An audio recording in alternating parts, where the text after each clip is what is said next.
All right, let's dive right into a question that every single business needs to be asking itself. You've got a website, right? You assume it's out there doing its job, but what if it's not? What if instead of being this powerful asset that grows your business, it's actually an anchor quietly dragging you down? I mean, really think about that for a second. Is your website secretly working against you? Because the technology it's built on might be holding you back in ways you don't even realize, turning away customers and pretty much making you invisible to search engines. So let's look at a real-world example. This is an actual mobile performance score for a company's website, 63. Now, look, it's not a total disaster, but it's definitely not great. It's just average. And let's be honest, in today's world, average just doesn't win. But what does a number like this actually mean? Well, a score like this is never just a number. It's a symptom. It's a huge red flag that the website's core technology is really struggling to keep up. It tells you the foundation is old and shaky. This brings me to this fantastic analogy from Ibad Amit Khan. He says that trying to optimize an old website is like mining with wooden tools. I mean, yeah, you might dig up something, but it's going to be slow, it's going to be inefficient, and at the end of the day, you are completely limited by the tool itself. There's just no way you can compete with the crew that shows up with modern machinery. The technical term for these wooden tools is a legacy system. This is that older tech that, a huge chunk of the web was built on. And it still works, in a sense, but it's clunky, it's a pain to maintain, and it simply cannot perform like the modern alternatives we have today. Not even close. And here's where the difference just becomes crystal clear. On one side, you have the legacy tools.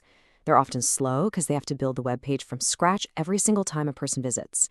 They're held together by a tangled web of plugins, and they need constant updates just to stay secure. But on the other side, modern frameworks are built for speed. They pre-build everything so pages load instantly. They're scalable, they're stable, and they are just way more secure from the ground up. Okay, so that's the theory. But what does this actually look like in practice? What really happens when you trade in those old wooden tools for some state-of-the-art equipment? Well, this happens. You go from a 63 all the way up to a blazing fast 97.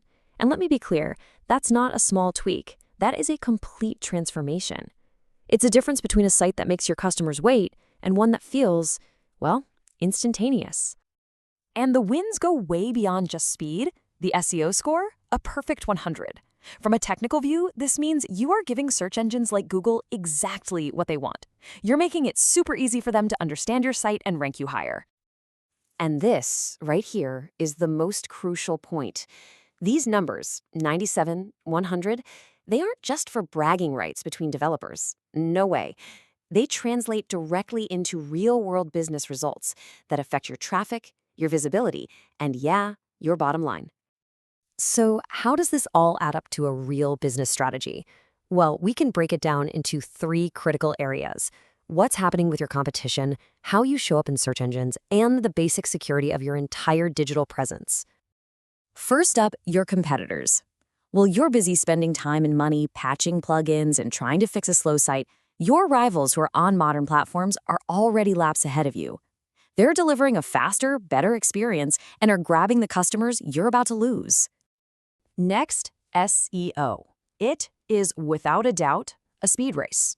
Google has been telling us this for years. Your page speed is a huge ranking factor. Having a high-performance score gives you a direct advantage that leads to more organic traffic, more leads, and more sales. A slow site, on the other hand, is like trying to run the race with a ball and chain. And finally, security and stability. A system that relies on dozens of different third-party plugins has dozens of potential weak spots. Every single one is a possible backdoor for hackers. Modern frameworks are built with security at their very core, which is exactly why the biggest, most secure brands in the world trust them. So really, it all comes down to a pretty clear choice. You can keep patching the old system, keep sharpening those wooden tools. It's a short-term fix, but you're always going to be limited. Or you can invest in a modern platform that's built for the future, a long-term asset that gives you speed, security, and a serious competitive edge. Which brings us right back to that big question from the beginning. It's time to take a really hard look at your own digital storefront. Is your website an asset pushing you forward, or is it an anchor built with the tools of yesterday, holding you back from all the opportunities of tomorrow?